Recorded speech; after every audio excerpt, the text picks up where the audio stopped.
Well, here I'm going to try a little voiceover on some of the items that Nephi and their family walk. This to get to the Red Sea, which is like at least 150 miles, maybe 240, depending if you're talking about a tributary or the main deal. And going back and forth and back and forth. And Nephi goes and he kills Laban. He can see who it is.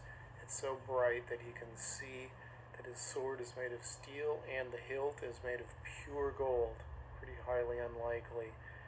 And then he kills him, beheads him in an area that it's so light and bright, and then he changes clothes with the guy. He's able to identify him, but the servant can't see Nephi's face apparently. Of course, he talks in his voice, which is also kind of weird. He chops off his head, but the blood doesn't become a problem as far as getting all over his clothes and being noticeable.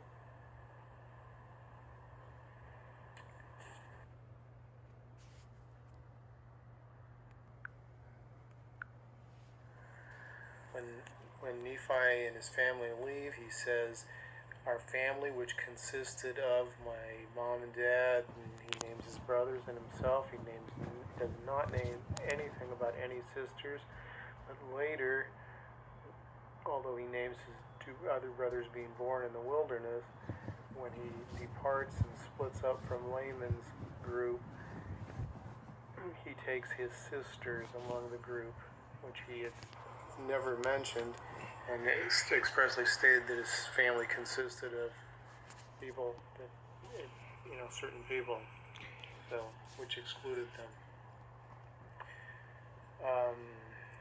What else?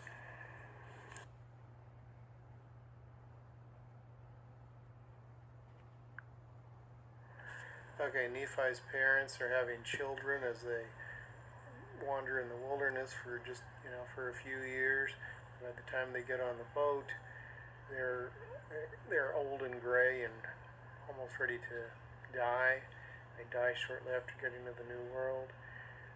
People have children in the wilderness. They must then had probably at least 30 to 40 people to put on the boats that they were making. Pretty difficult sounding. Needed a place to sleep all that time on the ocean. Shortly after Nephi's group departs, they go many days into the wilderness in the Promised Land to separate from Laman and Lemuel. Nevertheless, shortly thereafter, he knows what they're doing. He knows that the curse that's upon them, and they've had wars with them, and they build a temple, and how many people do they have? Like 20, 30 in his group maybe? And most of them are children? Doesn't make a lot of sense.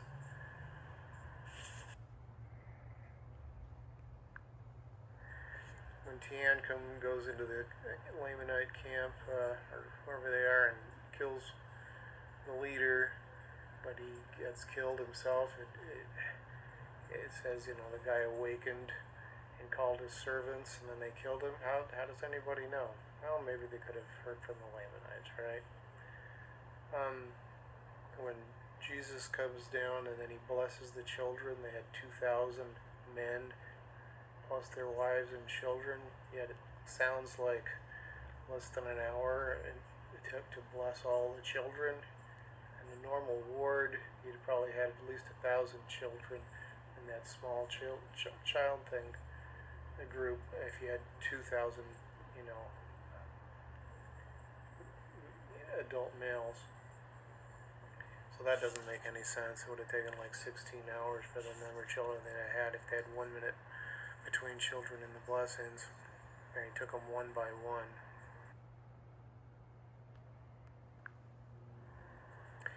You got Greek names.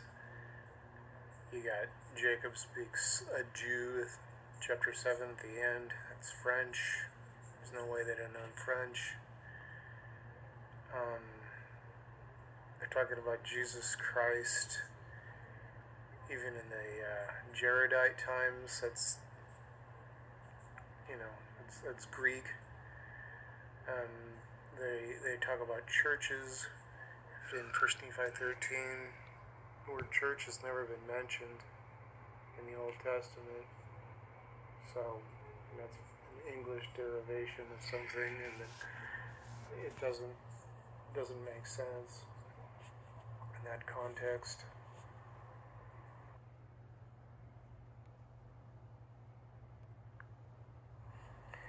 When Joseph Smith had the revelation to send three fellows, I think Oliver Cowdery was one, to Canada to sell the copyrights for the Book of Mormon, and they failed in all that business and said it was prophecy, false revelation. Well, he already said that the Book of Mormon was the keystone of the religion. Why would you sell the keystone of the religion just to get some money? Couldn't God provide money in a way that wouldn't get rid of the keystone of the religion, the mainstay of the restored gospel that he had, and the main tool for recruiting into the church? That just seems pretty absurd.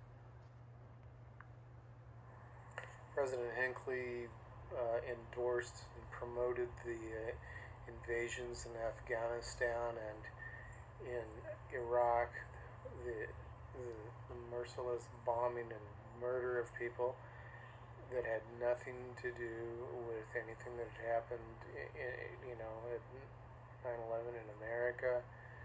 And he said we should trust our leaders, that they know so much. And he said he felt like the Nephites defending our freedom, which had nothing to do with massacring the people in Iraq. I hadn't mentioned the Nancy Rigdon overtures from Joseph Smith, the letter he wrote saying that basically that God approved of a lot of pleasures that people didn't realize.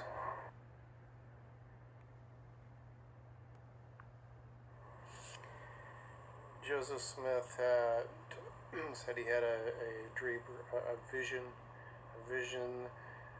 The one, I think it was the one where he saw that Alvin was in the celestial kingdom or something, and he marveled. But he said Father Abraham was there. He said Michael was there, and he said Adam was there. So Michael and Adam, he doubled on the same guy as far as who he later identified those people to be. Also, Elias is just Greek for Elijah, and he had both of them come in section 110 vision in the Kirtland Temple. The John D. Lee memoirs talked a lot about his interactions with Brigham Young, a lot about the Danites continuing their activities. In Nauvoo, you had people like, Hosea Stout, who was a heavy-duty Danite, being head of like the police force, maybe even the Legion. So you had these guys inside there, and in Joseph Smith's, the spiritual life ladies were vouching for him, would say anything, just like when Eliza Snow and others signed that petition they mentioned saying he wasn't participating in polygamy, so they vouched for him on anything. The Danites continued in Utah, murdered lots of people, and John D. Lee mentions that. Joseph Jackson stories regarding Joseph hiring him to assassinate the governor and free up Warren Porter Rockwell, who had been arrested for attempted assassination, and Harley P. Pratt being part of the Danite group and him shooting a man in the back that they had captured and then let go, and while they're out burning cities and that sort of thing.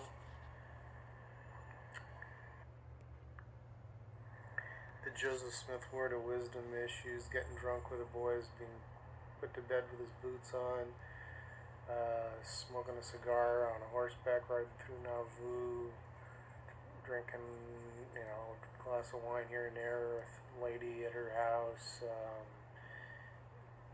building the bar that Emma said she'd leave with the children if he didn't get rid of it, in the mansion house.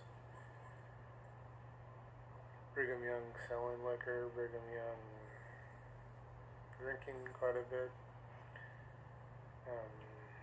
owning bars in Salt Lake, borrowing tithing funds to start his own businesses, possibly not paying it back, counterfeiting charges when Brigham Young was leaving Nauvoo, counterfeiting other charges associated with the Kirtland Knot Bank, also Joseph Smith calling Cowdery and Whitmer blacklegs and like despicable people and counterfeiters, and that's who God chose to choose the 12 apostles. And he had called Martin Harris a wicked man. Why would God choose such individuals to choose the 12 disciples? Does that make sense?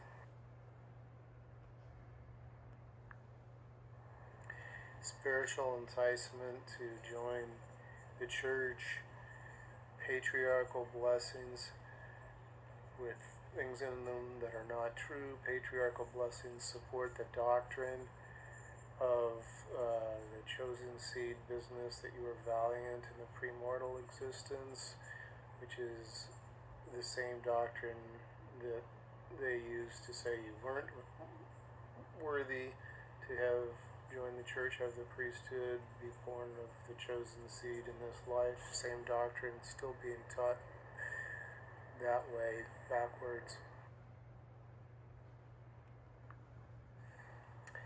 So on Joseph Smith's day, people had thoughts about where the Indians, a lost tribe of Israel, and so Joseph provided an answer for that, like Ethan Smith did, but he also provided an answer as to why they looked different, why they had darker skin. He didn't mention the rest of the Asiatic Mongoloid issues, like with the skull being a Mongoloid skull, other features that are of the race of the people that came across the Bering Strait area, or a land bridge. So the church developed the gospel topic issues, and it says it's so that they could provide an easily accessed